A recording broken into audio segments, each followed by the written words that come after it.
Первый из дальневосточных регионов Якутия подписала соглашение с Банком России о повышении финансовой доступности.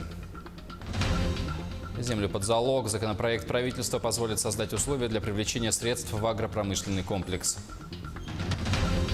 Помощники Мундиаля, волонтеры из Мирнинского района рассказали о своей работе на чемпионате мира по футболу.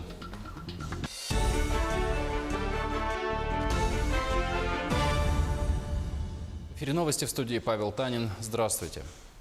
Банк России начал реализацию стратегии повышения финансовой доступности в России. Якутия стала первым дальневосточным регионом, где был подписан план мероприятий в рамках нового масштабного проекта. Руководитель службы по защите прав потребителей и обеспечению доступности финансовых услуг Банка России Михаил Мамута и первый заместитель председателя правительства республики Алексей Стручков определили этапы реализации программы. Подписание прошло в рамках конференции Банка России. Поскольку финансовая доступность необходима, особенно она необходима в малых населенных пунктах, в сельских территориях, нужно повышать ее уровень. И Банк России 2 месяца назад принял стратегию трехлетнее повышение финансовой доступности. И в ней мы выделили ряд регионов, которым нужно уделять особое внимание. Это Дальневосточный федеральный округ в первую очередь. И мне очень приятно, что именно Якутия стала первым регионом Дальневосточного округа, в котором такой план мероприятий был подписан. Он тоже рассчитан на несколько лет, и я надеюсь, он даст свой хороший результат. Сегодня Айсен Николаев проведет в Нерюнгри несколько рабочих встреч. Глава региона обсудит вопросы реконструкции аэропорта, осмотрит аварийный жилой фонд в Чульмане, побывает на территории опережающего развития Южной Якутии и проведет совещание с главами поселений и руководителями предприятий Нерюнгринского района по вопросу социально-экономического развития района. Как стало известно, буквально только что самолет приземлился в Нерюнгре. Геологи рудника Нерюнгри открыли 3-е золоторудное месторождение. Соответствующее свидетельство Нерюнгри Металлик уже получило от Федерального агентства по недропользованию. Месторождение представляет собой небольшой сателлитный объект с относительно высоким содержанием золота. Назвали месторождение «Высокое». Общие запасы там составляют почти 2 тонны 150 килограммов золота. Интересно, что работы на площади ведутся собственными силами предприятия, во многом за счет энтузиазма и находчивости неравнодушного коллектива геологической службы. Этнологическая экспертиза должна претерпеть изменения. В таком мнении сошлись участники выездного семинара в селе Хатыстыр. Речь шла о механизмах защиты исконной среды обитания коренных малочисленных народов. Подробности у наших корреспондентов. Национальная школа номер 20 принимала важных гостей. В селе Хатыстыр состоялся выездной семинар по устойчивому развитию коренных малочисленных народов Севера. Земельная политика на территории промышленного района и законодательная защита традиционного природопользования. Эти темы стали главными. Люди живут своей традиционной жизнью ведут, да? И когда кто-то приезжает извне, эта жизнь людей нарушается. В семинаре приняли участие представители Ассоциации коренных малочисленных народов Севера, главы национальных наследов из Алданского, Нерюнгринского и Устьянского районов, представители республиканской общественности и сотрудники промышленных предприятий. В обсуждениях особое внимание уделялось социальному партнерству с организациями, ведущими деятельность на территории района. Это облегчило бы жизнь, да? Например, направить детей на обучение, например. При строительстве дорог в нашем поселке, например, уличное освещение, при благоустройстве. Участники семинара сошлись во мнении, что общественность должна активнее участвовать в проведении этнологической экспертизы. Сегодня этноэкспертиза затрагивает в основном экологический аспект. Социокультурному направлению должного внимания не уделяется. Это самая значимая и важная проблема наша, и должны мы все сохранять, возрождать и развивать свою культуру дальше и передавать по поколению. Сегодня, по мнению представителей старших поколений, чрезвычайно важно вести работу по сохранению языков коренных народов. Родная речь не может быть подвергнута забвению. Считаю, что каждый народ должен знать свой язык. А если народ не будет свой язык знать, этот народ потеряет все. По завершении семинара состоялся круглый стол, в ходе которого участники продолжили обсуждение механизмов защиты исконной среды обитания коренных малочисленных народов Севера. Татьяна Вахнина, Сергей Шипачев, Алданский район, село Хатыстыр. Сухой Суперджет-100 авиакомпании «Якутия» введен в строй и с сегодняшнего дня выполняет рейсы по расписанию. Как сообщили в пресс-службе авиакомпании, ранее на воздушном судне выявили технические неполадки. Это повлекло за собой нарушение регулярности полетов с 13 июня. Сейчас расписание полетов выполняется в штатном режиме. Но имеются задержки рейсов, вылетающих по 3 направлениям: Якутск-Иркутск, Владивосток-Якутск, Якутск-Нерюнгри-Якутск. Лето для ремонтных бригад Усьмайского участка «Теплоэнергосервис» – горячая пора. Как только заканчивается отопительный сезон, они сразу же приступили к ремонту старых тепловых сетей и реализации инвестиционных программ. Подробности далее. В поселке Усьмай и наследие Петропавловск начались плановые ремонтные работы, где вместо старых тепловых сетей бригады специалистов Усьмайского участка «Теплоэнергосервис» прокладывают новые. Первая трасса наша, первая ремпрограмма у меня конкретно по нарядам. Погода позволяет, конечно, но ветер опасно, конечно. Но безопасность соблюдаем. Если раньше для утепления труб делали деревянные короба и засыпали их опилками, то сейчас применяют более новые утеплительные материалы. Это будет делаться в изоляции, будет делаться.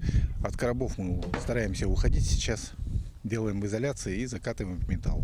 На очередном объекте уже в наследии Петропавловске тоже работает бригада из слесарей Петропавловской котельной.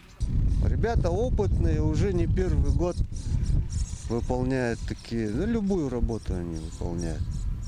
На период ремонтной программы они работают везде.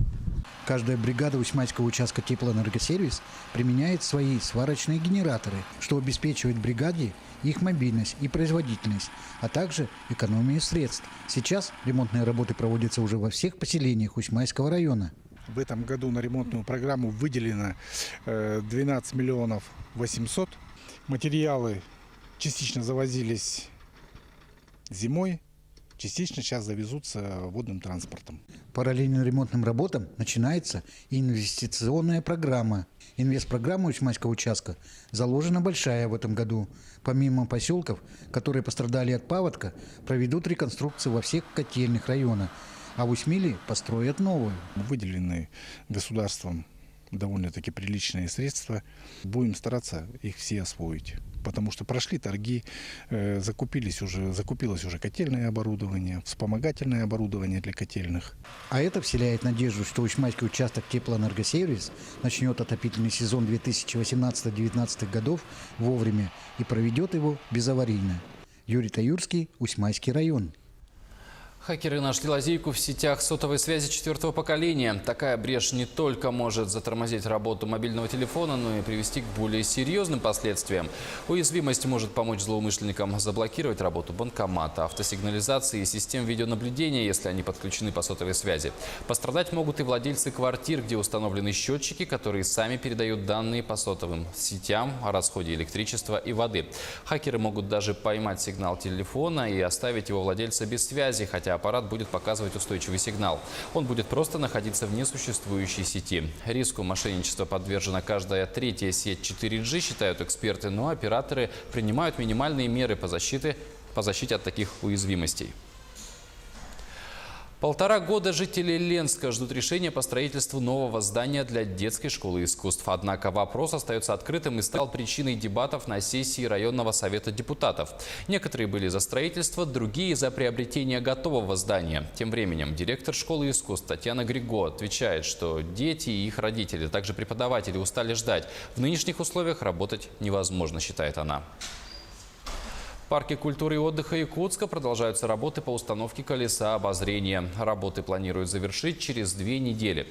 Высота нового колеса составляет 40 метров. Всего 18 кабин, из них 12 закрытого и 6 открытого типа. Вместимость одной кабинки составляет 6 человек. Стоимость билета на аттракцион останется прежней – 150 рублей. Кабинки закрытые, очень удобно для детей, для взрослых, безопасно, самое главное. Мне интересно посмотреть, давно тут не был. Ждем, конечно. Рады. Желательно бы еще больше аттракционов. Нравится нам здесь. Безопасно, потому что кабинки будут закрыты, если с детьми кататься. Конечно, обязательно. Как только откроется, сразу поедем. Добровольцы Мирнинского района рассказали о своей работе на чемпионате мира по футболу в Сочи и Санкт-Петербурге. По словам добровольца Эльвиры Загориновой, ребята участвуют в программе гостеприимства. Это организация досуга и развлечения гостей мероприятия.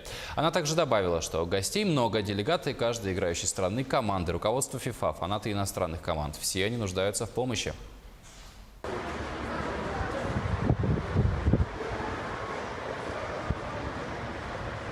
Всем привет из Сочи, меня зовут Эля. Я выбрала направление транспорт. Одна из наших функций – это встреча и отъезды гостей.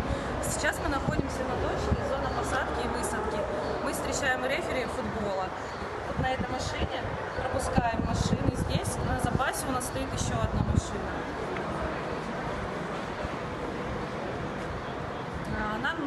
У каждого у нас есть вот такая рация, чтобы нам сообщали позицию гостей. То есть как только их встретят, передают нам по рации, мы говорим, принято, и все, машина уезжает, мы сообщаем также, что машина отъехала. Еще у нас есть вот такие жезлы, которые светятся ночью, чтобы машины проезжали мимо, которые не брендированы машины. Вот, в принципе, и все. Ну а на минувшей неделе футбольными прогнозами занимались животные. Но помимо этого, некоторые из них пускались и в отчаянные авантюры. Какие именно, расскажут наши коллеги из агентства Reuters. Предсказанием результата матча открытия занимались многие, включая оракулов из мира фауны. Белый кот Ахилл ненадолго отвлекся от ловли мышей в Эрмитаже, чтобы предсказать победу российской сборной над Саудовской Аравией. И не ошибся. Команда страны-хозяйки выиграла со счетом 5-0. Над исходом первого матча чемпионата размышляли и сурикаты из английского зоопарка. Они оказались солидарны с коллегой из Петербурга и также предрекли успех России. Еще один прогноз животные сделали в отношении первого матча сборной Англии. Они предсказали команде победу в игре с Тунисом 18 июня. А самка тапира Клеопатра из Нижегородского зоопарка озаботилась результатом первой игры, которую примет ее родной город. Матч Швеция-Южная Корея пройдет в понедельник. По мнению оракула, скандинавы выйдут из встречи победителями. Плохие новости для сборной Германии принесла слониха Зелла из зоопарка Штутгарта. Она считает, что команда дважды сыграет в ничью в первых матчах с мексиканцами и шведами, а потом и вовсе потерпит поражение от Южной Кореи. Возможно, немецким болельщикам больше понравится прогноз белых медведей из зоопарка Гельзенкирхена. Мать и дочь Лара и Нанук уверены в победе национальной сборной над командой из Мексики. Точность их прогноза станет известна в воскресенье. А вот отчаянного енота из Миннесоты футбол на минувшей неделе вообще не интересовал. Он пробовал свои силы в деле альпинизма. За опасным восхождением на 25-этажный небоскреб в городе Сент-Пол с замиранием сердца следили тысячи людей по всему миру. Попытки снять животное провалились, но еноту удалось благополучно добраться до крыши, где его ждали миски с едой и водой. Вскоре дикого зверя выпустят в лес. У меня к этому часу все новости. Оставайтесь с нами.